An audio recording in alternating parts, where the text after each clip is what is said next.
Hi, everyone. Welcome to Toni on Real Estate Education.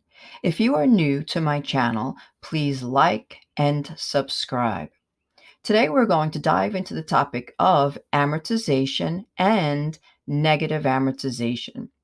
Amortization and negative amortization may sound similar, but they are actually quite different in the world of finance. Amortization is the process of paying off a debt over time through regular payments.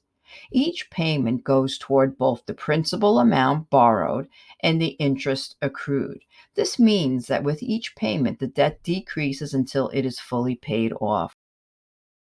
On the other hand, negative amortization occurs when the payment made is not enough to cover the interest due.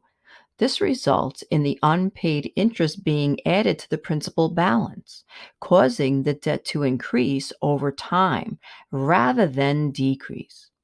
In simple terms, amortization helps you pay off your debt, while negative amortization can lead to a never ending cycle of increasing debt.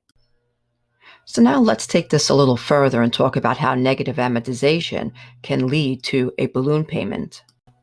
Well, with negative amortization, you might be making small payments for a while, but eventually the lender will want the full amount of the loan, including all the interest that's being accumulated. This lump sum payment at the end, which can be much larger than your regular payments, is what we call a balloon payment. In simpler terms, negative amortization can lead to a balloon payment because you're not paying enough each month to cover the interest.